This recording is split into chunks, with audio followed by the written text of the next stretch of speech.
नमस्कार, मैं हूं रविंद्र जैन और आप देखना शुरू कर चुके हैं सबकी खबर। मध्य प्रदेश में अंततः डॉक्टर मोहन यादव की सरकार ने कामकाज शुरू कर दिया है। कल मोहन यादव जी ने शपथ ली थी और एक चर्चा बड़ी तेजी से शुरू हुई है, वो ये कि अब सारे फैसले केंद्र से होंगे या दिल्ली को विश्वास में लेकर होंगे। अब क्या मध्य प्रदेश केंद्र शासित प्रदेश हो गया है, ये भी चर्चा है। कल हमने देखा कि शपथ समारोह का जो मंच का बैकड्रॉप था, बिल्कुल वैसा ही बैकड्रॉप हमने छत्तीसगढ़ में भी देखा। तो क्या ये सारे निर्णय दिल्ली से हुए हैं कि मंच कैसा सजाया जाएगा, मंच पर कौन बैठेगा? क्या मध्य प्रदेश पूरी तरह से अब केंद्र से संचालित होने की तैयारी में है? दूसरी, कल जो फैसले लिए हैं डॉक्टर मोहन यादव ने 3-4 तरह के, उसमें कहीं ना कहीं सनातन की सुगंध आती है, कहीं ना कहीं योगी सरकार की छवि दिखती है। हमारे साथ हैं वरिष्ठ पत्रकार अरुण दीक्षित जी, हम उनसे समझते हैं। और मैं अरुण दीक्षित जी के पास इसलिए भी आया हूं कि अरुण दीक्षित जी उत्तर प्रदेश से आते हैं। उत्तर प्रदेश में योगी सरकार जो कुछ कर रही है उसकी एक एक पल की जानकारी आपको है। किस तरह वहाँ गाड़ी पलटती है, किस तरह वहाँ एनकाउंटर होते हैं, किस तरह मस्जिदों के खिलाफ वहाँ कार्रवाई होती है, किस तरह बुलडोजर चलता है और किस तरह मस्जिदों से माइक उतार दिए जाते हैं। आपका बहुत बहुत स्वागत है अरुण जी। अरुण जी, कल आपने देखा, मैं उसी पे आता हूं। सबसे पहले मोहन यादव जी ने जैसे ही बल्लभ भवन में ज्वाइन किया मंत्रालय में, उनने 4 बड़ी घोषणाएं की। नंबर 1, उन्होंने कहा कि अब धार्मिक स्थलों से ध्वनि विस्तारक यंत्र उतार दिए जाएंगे या उन्हें धीमी आवाज में बजाया जाएगा। दायरा तय किया है, दायरा तय कर दिया। दूसरा, उन्होंने कर दिया कि मांस, मदिरा, मछली, अंडे खुले में नहीं बिकेंगे। तीसरा, गुंडे, मजनू। तो ये ऐसा लग रहा है कि कहीं हम योगी सरकार में आ गए हों।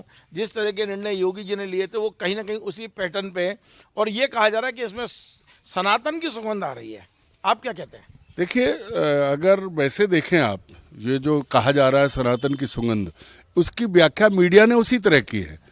क्योंकि सबसे पहले ये सवाल आता है कि जो आदेश निकला कि खुले या अवैध अंडा, मांस, मछली नहीं बिकेंगे, तो मुझे ऐसा लगता है कि सरकार को ये सर्वे कराना चाहिए था कि इनका उपयोग कौन ज़्यादा कर रहा है। मेरी जानकारी है कि जिस संप्रदाय को, जिस समुदाय को टारगेट करके ये किया गया है, उससे ज़्यादा रामनामी, राम के भक्त हमारे जैसे लोग उन चीज़ों को इस्तेमाल करते हैं। तो इससे साफ जाहिर है कि टारगेट कहाँ आया, कि टारगेट अंडा कौन खाएगा। आमतौर पर एक ही वर्ग को कहते हैं, लेकिन अब इस देश में मतलब मैंने तिलकधारियों को अंडा और मुर्गा खाते देखा है। बड़े बड़े ब्राह्मणों के यहाँ भी पकता है, वो अलग बात है। देखिए, सरकार ने ऐसा नहीं कहा है कि किसी वर्ग को टारगेट कर रहे हैं। नहीं, फर्क यही तो है ना। क्यों ऐसा, क्यों 18? उनका ये कहना है, उनका ये कहना है कि अब देश में नया फूड सेफ्टी बिल आया है, यानी कि लोगों को स्वास्थ्य के लिए क्या खाएं, क्या ना खाएं, कैसे खाएं, और जो खाने की चीज़ें आपको दी जा रही हैं उन पर उन भी सुरक्षित होना चाहिए। आपके पेट में जाएंगे तो स्वास्थ्य की दृष्टि से, तो इसमें तो कोई गलत होना नहीं चाहिए। तो ये कल तो लागू नहीं हुआ था, इससे पहले भी बीजेपी की सरकार थी, 18 साल से है। आज कल ही क्यों ऐसा आ गया? और फिर अब तक मीडिया को वो उसमें सनातन सुगंध क्यों नहीं दिखी? यही मैं कह रहा हूँ कि ये जो चीज़ जो आई है, इसके पीछे इंटेंशन साफ है। और इंटेंशन भगवा कपड़े पहनने वाले योगी आदित्यनाथ की तरफ से जो चीज़ें ली गई हैं, आधे भगवा मोहन यादव भी हैं, वो भी कुछ ना कुछ भगवा पहनते हैं, चाहे कुर्ता पहने। तो मैं जो दूसरी बात कह रहा हूँ कि जो ध्वनि विस्तारक यंत्रों की बात या डीजे जो बजते हैं, ये बहुत अच्छी बात है। आप ये देखिए कि शादियों में जितना शोर होता है, जुलूसों में जितना शोर होता है, धार्मिक संस्थान जितना शोर करते हैं, आप अभी पिछला नेहरू नगर पिछले 3 दिन से बंद था, क्योंकि एक बड़े मठ में प्रोग्राम चल रहा था, सड़क बंद थी और लाउड स्पीकर तो इतनी तेज बज रहे थे, डीजे बज रहे थे। तो ये एक बहुत अच्छी बात है। सनातन को मैं मानता हूँ कि भगवान कबीर ने कहा है कि कांकर पाथर जोर के मस्जिद लई बनाए, ताचड़ मुल्ला बांग दे बहरा हुआ खुदा है। तो कबीर जैसी बात है कि भगवान हमारे ऊंचा सुनते हैं क्या? भगवान मन से जाने जाते हैं। तो आज की तारीख में ये जो है, इसका सबसे पहले असर किस पर पड़ने वाला है इस आदेश का? मस्जिद में, नाम लेके कह रहा हूँ, मस्जिद में अजान 5 वक्त होती है, पर जब डीजे बजते हैं मंदिरों में, जब जागरण होते हैं, जब जुलूस निकलते हैं, तो घंटों चलते हैं। तो अब ये देखना है कि इस आदेश को समान दृष्टि से कितना पालन किया जाएगा, ये सबसे बड़ी चीज है। तो उड़न दस्ते बना दिए हैं, उनका ये कहना है कि जैसे शिकायत आएगी उड़न दस्ता तत्काल पहुंचेगा। भैया, सड़क पे जो डीजे बजते हैं, उड़न दस्ता उन तक भी जाएगा क्या? क्योंकि ध्वनि प्रदूषण तो सबसे ज्यादा डीजे कर रहे हैं। ये आप जहाँ रहते हैं वहाँ भी सामने एक कार्यक्रम स्थल है, वहाँ भी चारों तरफ, मतलब बहुत अच्छी बात है, होना यही चाहिए। बस मेरा ये एक निवेदन है कि उड़न दस्ते घटना देखें, नाम न देखें। ये एक वरिष्ठ पत्रकार के रूप में आप ये स्वीकार करते हैं कि ये निर्णय पहले ही हो जाना चाहिए थे, आज क्यों? हाँ, यही तो कह रहा हूं। मैंने पिछले 10 जब सुप्रीम कोर्ट का ऑर्डर आया था इसको लेकर के, उसके बाद इस भोपाल राजधानी के कंट्रोल रूम में कम से कम 50 बार कॉल किया होगा पिछले सालों में कि लगातार रात को 2:30 बजे शोर हो रहा है और आवाज आ रही है, लेकिन कोई कार्रवाई कभी नहीं हुई। तो मैं यही कहता हूं, इसीलिए मैं प्रशंसा करूंगा मोहन यादव की कि वो इंश्योर करें, सुनिश्चित करें कि ये आवाज दबे, वो चाहे मंदिर से आ रही हो, चाहे मस्जिद से आ रही हो, या सड़क पर नाचने वाले डीजे का हो, या जुलूस निकल रहे हो। और जिस तरह सड़कों पर खुलेआम खुला हुआ मांस, मछली, अंडे जिस तरह का बिकता है, और कहीं भी बगैर लाइसेंस के, यहाँ ये स्थिति है 90% लोगों के पास लाइसेंस नहीं है, 10% लोगों पे लाइसेंस होगा मुश्किल से। नहीं, बहुत अच्छी बात है, ये फैसला बहुत अच्छा है। हेल्थ के लिए तो बहुत जरूरी है। ये जो उत्तर प्रदेश में हुआ, पहले वहाँ गांव में लोग या छोटी जगहों पे अवैध कसाई खाने थे, लोग काट लेते थे। योगी सरकार ने वैध लाइसेंस जिसके पास होगा वही काट सकता है। इसके बाद नियंत्रण हुआ है, इसमें कोई शक नहीं है। मध्य प्रदेश में भी उसी की जरूरत है। मध्य प्रदेश में आप लाइसेंसिंग सिस्टम बना दीजिए कि जो मांस की या मुर्गे की या अंडे की, क्योंकि तीनों अलग अलग चीज़ें हैं। मांस में बड़े जानवर का मांस अलग है, बकरे का अलग है और पक्षी का अलग है, 3 अलग अलग चीज़ें हैं। और अंडा तो ऐसा है कि अंडा तो सड़क पे आपको हर जगह, मुझे लगता है भोपाल में कम से कम 5000 ठेले लग रहे होंगे। तो किराने की दुकानों पे मिलने लगा है। वही कह रहा हूँ कि तो इसके लिए पॉलिसी फ्रेम होनी चाहिए कि अंडे के लिए अलग होनी चाहिए, मुर्गे के लिए अलग होनी चाहिए। सिर्फ ये सोच के कि एक कम्युनिटी को टारगेट किया जा रहा है, ऐसा नहीं, ये भावना नहीं आनी चाहिए। सरकार जो करे, सरकार ने जितनी शिद्दत के साथ, जितने प्रायोरिटी के साथ ये लागू किया है। एक चीज जो उस आदेश में मैंने देखी है, शायद आपने पूरा पढ़ा नहीं पढ़ा मुझे पता नहीं, उन्होंने कहा कि हम धर्म गुरुओं को विश्वास में लेके करेंगे। तो धर्म गुरु तो दोनों धर्मों के होंगे, वहाँ शेरका जी को भी लेंगे, यहाँ अपने महात्माओं को भी, जो संत हैं उनको भी लेंगे। देखिए, मुझे नहीं लगता कि इस देश में कोई धर्मगुरु, चाहे वो काजी हो चाहे वो पंडित जी हों, हाँ नहीं, काजी, शहर काजी, पंडित जी या पादरी या वो कोई भी सड़क पर मांस का, अवैध मांस की बिक्री का कोई पक्षधर नहीं होगा। कोई भी नहीं आएगा ऐसा ये कहेगा कि सड़क पे बिकने दो। भाई एक व्यवस्था बनाइए, उसके तहत। पार्षदों का, नेताओं का नुकसान हो जाएगा, जिनको हर महीने पैसे मिलते थे, हर महीने के हर सप्ताह पैसे मिलते थे इन दुकानों की वजह से। अब ये तो भाई भोपाल में तो ऐसा है कि हर पार्षद लोग, मैंने 30 साल में पार्षदों को करोड़पति नहीं अरबपति होते देखा है। आप भी जानते हो और हम भी जानते हैं। इन्हीं चीज़ों से गुमटी लगाई, ठेला लगवाया। तो ये जो है, मैं वही कह रहा था कि बहुत अच्छा फैसला है। इसको सनातन मत देखिए, सनातन को ऐसे देखिए कि सनातन मतलब ये हो जाना चाहिए था, वो अब हो रहा है।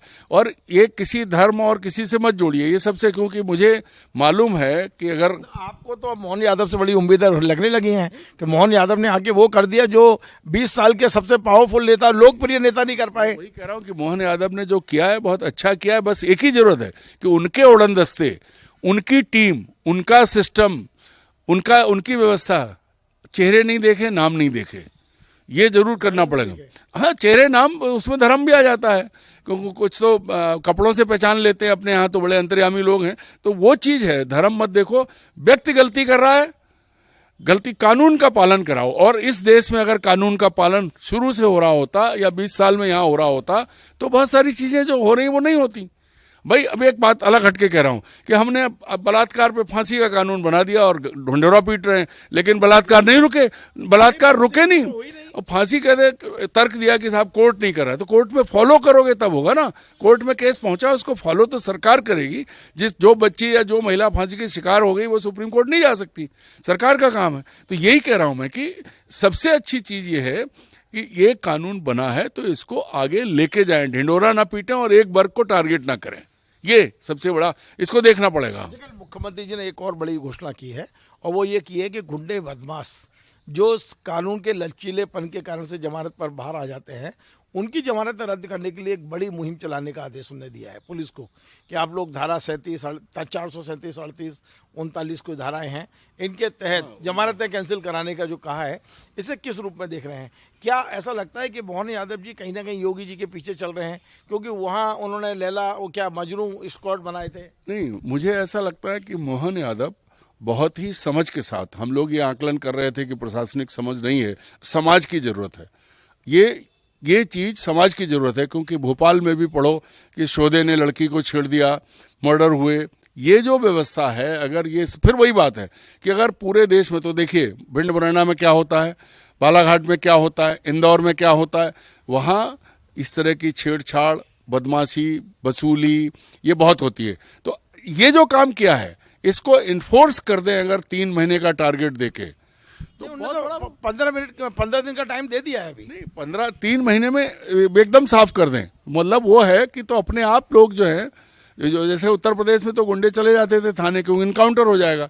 मुझे उम्मीद नहीं कि मध्य प्रदेश में उस तरह की चीज़ें होंगी, जैसे वहाँ गाड़ी पलटी, मतलब वो पुलिस कुछ भी करती है, वो यहाँ नहीं हो। कानून जो बना है उसका सख्ती से पालन हो, उसने मोहन यादव जो है वो जनता के बीच में बहुत पॉपुलर हो जाएंगे। मोहन यादव जी ने कल एक और घोषणा की है, क्योंकि वो उच्च शिक्षा मंत्री रहे हैं, उनको पता है कि किस तरह की प्रॉब्लम्स हैं यहाँ, तो उन्होंने सभी 52 जिलों में एक एक्सीलेंसी कॉलेज खोलने की घोषणा की है, जिसमें सभी विषयों की पढ़ाई होगी। लेकिन उन्होंने एक नया काम ये किया है कि हमारे माननीय जो पुराने मुख्यमंत्री थे शिवराज जी, उनने CM राइज स्कूल खोले थे, पर इन्हें प्राइम मिनिस्टर, प्रधानमंत्री एक्सीलेंस कॉलेज खोले हैं। देखिए, एक्सीलेंस कॉलेज मध्य प्रदेश में दिग्विजय सिंह की सरकार के समय खुले थे। भोपाल में भी एक एक्सीलेंस कॉलेज है। उसके बाद फिर उनकी स्थिति बिगड़ती गई। अब पूरे मध्य प्रदेश के सभी जो 53 जिले हैं उनमें एक्सीलेंस कॉलेज खोलने की बात सच में सराहनीय है, क्योंकि एक्सीलेंस कॉलेज, मेरे बच्चे, मेरी बेटियां एक्सीलेंस कॉलेज भोपाल में पढ़ी हैं, बहुत ही बेहतर कॉलेज हुआ करते थे।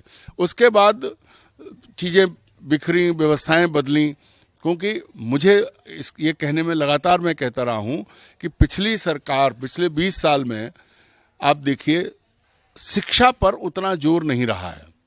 शिक्षा पर जोर दिया गया होता तो सबसे पहले शिक्षा के लिए जरूरी है प्राइमरी एजुकेशन। प्राइमरी एजुकेशन को मजबूत करना, तो मध्य प्रदेश में स्कूलों में टीचर नहीं है, शून्य टीचर हैं, 1 टीचर है, 2 टीचर है, भवन नहीं है, सुविधाएं नहीं है, ये सारी चीज़ें चल रही हैं। ऐसे में इनको दबाने के लिए क्या किया गया? एक CM राइज स्कूल खोल दिए गए। तो जब हजारों स्कूल बिना टीचर के हैं, आपके स्कूलों में जो आप वायदे कर रहे हैं, साइकिलों का घोटाला हो जाता था, वर्दी का घोटाला हो रहा है, हॉस्टलों में खाने का घोटाला हो रहा है, उसमें मोहन यादव को PM एक्सीलेंस कॉलेज खोलने के साथ साथ वो प्राइमरी स्कूल जिसमें वो पढ़े होंगे, जिससे वो पढ़ के निकले हैं, उसके तरफ भी देखना चाहिए। और उन्हें ये सुनिश्चित करना चाहिए कि अगर प्राइमरी स्कूल कक्षा 5 तक है तो उसमें 5 नहीं तो कम से कम 3 शिक्षक तो जरूर हों, शौचालय हो, क्योंकि खाने का जो चल रहा है, कभी भी कहीं भी देख लीजिए, सब चीज़ें गड़बड़ हैं, मिड डे मील और वो सब। अगर वो ये इंश्योर करते हैं तो मैं ये गारंटी देता हूं कि अगले 6 महीने में मोहन यादव को गांव का बच्चा बच्चा जानने लगेगा, क्योंकि स्कूल में टीचर आ जाएगा और वहाँ के हेल्थ सेंटर में अगर डॉक्टर आ जाएगा और पटवारी घूस बिना लिए काम करने लगेगा, तो फिर तो रामराज हो जाएगा। अगर ये इंश्योर कर लें तो रामराज हो जाएगा। फिर उनको पिछली सरकार की तरह मामा और भाई नहीं बनना पड़ेगा, वो मोहन यादव रह के ही सब काम कर लेंगे। एक और जो मूल विषय पे आता हूँ, जो एक बहुत तेज़ी से चर्चा मीडिया जगत में भी है, पॉलिटिकल क्षेत्र में भी है और खासकर भारतीय जनता पार्टी में भी है, वो ये है कि अब मध्य प्रदेश कहीं ना कहीं केंद्र शासित बनता जा रहा है, क्योंकि सारे फैसले अब दिल्ली से होने हैं। आपने कल देखा हो, शपथ समारोह हो रहा था तो उसका जो पीछे बैकड्रॉप था, जो मंच सजाया गया था, कौन कहाँ बैठा, ये सब चीज़ें दिल्ली से हो रही हैं। कौन CM बनेगा, कौन डिप्टी CM बनेगा। अब तो ये भी है कि अब मंत्रिमंडल के गठन के लिए भी आपको दिल्ली की तरफ देखना पड़ रहा है। पहले भी देखते थे, ऐसा नहीं पहली बार हो रहा है, लेकिन कुछ ज़्यादा इंटरफेरेंस ऐसा महसूस किया जा रहा है।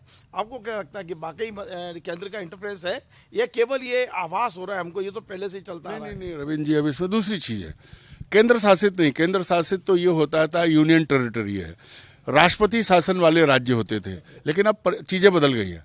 अब PM रूल्ड स्टेट होंगे। PM रूल्ड मतलब प्रधानमंत्री शासित राज्य। और ये चीज़ जुलाई में जब मोदी जी ने जमहूरी मैदान में सभा की थी तभी साफ हो गया था। उसके बाद आप देखिए जब चुनाव की प्रक्रिया शुरू हुई तो प्रदेश भाजपा का कार्यालय भूपेंद्र यादव और अश्विनी वैष्णव ने चलाया और कंट्रोल पूरा अमित शाह जी ने किया। उसके बाद सरकार की स्थिति ऐसी थी कि सरकार में चूंकि सीएम थे लेकिन कोई नीतिगत फैसला नहीं हुआ। तो अब ये मानिए आप, क्योंकि ये जीत शुद्ध और शुद्ध नरेंद्र मोदी के करिश्मे की जीत है, उनके जो स्टाइल है, अब उस करिश्मा में सब कुछ शामिल है, एक चीज़ नहीं है। वो चाहे वो विपक्ष ईवीएम कह ले या और भी कोई चीज़ है, लेकिन जीते तो नरेंद्र मोदी हैं, चाहे वो छत्तीसगढ़ हो, चाहे वो मध्य प्रदेश हो, चाहे वो राजस्थान हो। तो अब होगा वही जो मोदी जी चाहेंगे, क्योंकि मोदी जी को सामने कोई परिंदा तो छोड़ दिए, एक कीड़ा भुनगा भी अगर चला जाए तो उन्हें तकलीफ हो जाती है। तो आदमी आ जाए या बीच में कोई आ जाए तो वो बर्दाश्त ही नहीं हो सकता, चाहे वो गंगा नहा रहे हों, चाहे वो पूजा कर रहे हों, कैमरे के सामने उनके बीच में नहीं आना चाहिए कोई। तो अब सत्ता जब उन्होंने लाके दी है तो अब सीधे तो नहीं कर सकते। तो मोहन यादव रिप्रेजेंटेटिव जो हैं वो जनता के कम प्रधानमंत्री के ज़्यादा होंगे, और ये सबने देख भी लिया है। हर चीज़ आपको इन तीनों राज्यों में ठीक वैसी ही दिखेगी जैसी दिल्ली तय करके भेजेगी, कोई चीज़ अलग नहीं होने वाली है। और कल एक और बड़ा फैसला हुआ है, उसको भी आप देखो। कल एक राजनीतिक नियुक्ति भी हुई आधे घंटे के भीतर। तो जैसे जिस सोच के साथ प्रधानमंत्री मोहन यादव को निकाल के लाए थे उज्जैन की गली से, ठीक उसी तरह की बुंदेलखंड से उन्होंने कुशमरिया जी को निकाला है। कुशमरिया जी कुर्मी समाज से आते हैं। जिस तरह यादव बिहार और उत्तर प्रदेश में बहुत हैं, 120 लोकसभा सीटें हैं, उस तरह कुर्मी भी बहुत बड़ा फैक्टर हैं। तो आप ये समझ लीजिए कि जो आपने कहा ना केंद्र शासित, तो ये पीएम रूल्ड स्टेट है, प्रधानमंत्री शासित राज्य, और उसी तरह चलेगा, कोई फर्क नहीं पड़ने वाला है। एक आखिरी प्रश्न, हमारे शिवराज जी ने बड़ी हिम्मत के साथ, ऐसा लगता है कि देश में एकमात्र भारतीय जनता पार्टी में नेता हैं जिनकी रीढ़ की हड्डी है, उन्होंने साफ साफ कह दिया कि मैं अपने लिए मांगने दिल्ली नहीं जाऊंगा, मरना पसंद करूंगा। ऐसा देश में दूसरा नेता नहीं बोल पाया मोदी जी के रहते आज तक। क्या लगता है शिवराज जी का भविष्य क्या लग रहा है आपको? नहीं, शिवराज जी ने बाद में सफाई दी है। उन्होंने कहा मैं छोटा कार्यकर्ता, मुझे इतना मिल गया, मुझे यहाँ बना दिया, मुझे 18 साल मुख्यमंत्री बना दिया, अब मैं और क्या मांगूं, मैं क्या रोऊं। हालांकि वो ऐसा लग रहा था कि रो ही रहे हैं। अब मैं अब मर जाऊंगा, मैं मांगने नहीं जाऊंगा। तो ये वो बात जो कही उन्होंने, मैं मर जाऊंगा पर मांगने नहीं जाऊंगा, उसके आगे पीछे चीजें जोड़ दी। देखिए तीन रास्ते उनके सामने हैं।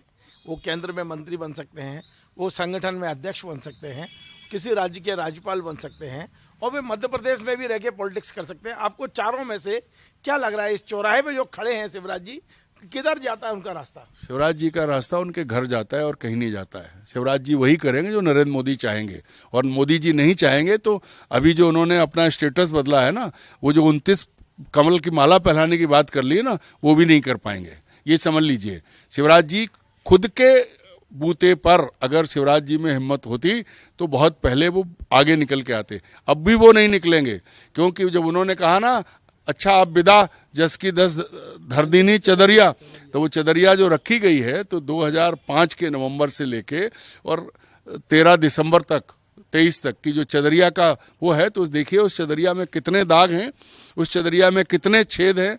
व्यापम से लेके और पटवारी घोटाला है, माइनिंग में आईपीएस अफसर मारा गया है, छोटे मोटे अफसर तो कर्मचारी तो बहुत मरे हैं। आपको लगता है आप तो शिवराज जी का विरोध ही करते रहते हो? मैं विरोध नहीं कर रहा हूँ। और क्या, देखो आप इतना मध्य प्रदेश को कितना विकसित कर दिया वही तो कह रहा हूँ कि अगर विकसित कर दिया। कह रहे हैं कि ये कैसा मध्य प्रदेश मिला था, आज सड़कें चमन है, यहाँ मध्य प्रदेश की इंडस्ट्री है, आज मध्य प्रदेश में पानी बिजली सब घर बैठे मिल रहा है। भैया इसकी कीमत क्या दे रहे हो आप, ये भी तो सोचो। आपने पानी का रेट, बिजली का रेट, ये जो है ना, इसकी कीमत आप दे रहे हो। आप 5 किलो अनाज वाले नहीं हो, इसकी कीमत हम दे रहे हैं। किससे वसूला जा रहा है? और फिर मैं विरोधी नहीं हूं, मैं ये कह रहा हूं कि वो ये कर सकते थे पर उन्होंने नहीं किया। अभी मैंने कहा कि शिवराज जी के पास 4 मार्ग हैं, इनमें कोई मार्ग उनके लिए बचा नहीं है। मार्ग वही तय होगा जो नरेंद्र मोदी चाहेंगे। आज की तारीख में कोई भी ना उनकी मदद। यही तो पूछ रहा हूँ, नरेंद्र मोदी उन्हें किस मार्ग पे ले जाना चाहेंगे? तो अभी तो घर बैठाया उन्होंने, अभी वो कहा है कि 18 साल काम कर लिया, आप घर बैठिए। अदरवाइज रविंद्र जी, ऐसा अपमान तो आप किसी का नहीं करते। हम और आप अखबारों में रहे, संपादक अगर सम्मान के साथ जाते थे तो उनको सम्मानित करके उनकी विदाई करते थे। कल आपने देखा पूरे भोपाल में कहीं एक होर्डिंग नहीं था।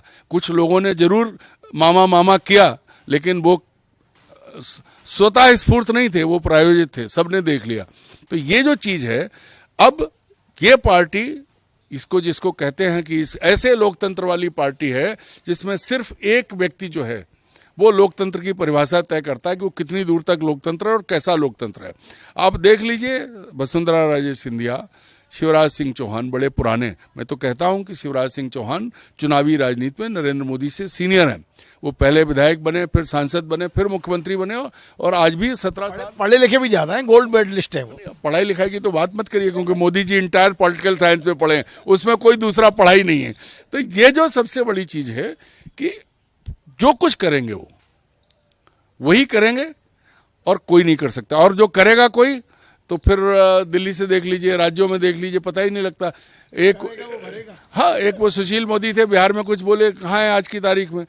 रुद्र प्रताप रूडी, प्रकाश जावड़ेकर, रविशंकर प्रसाद जब तक मंत्रिमंडल में थे कितनी बातें करते थे, उसके बाद हमने आपने ढूंढ लो तो नहीं दिख रहे हैं।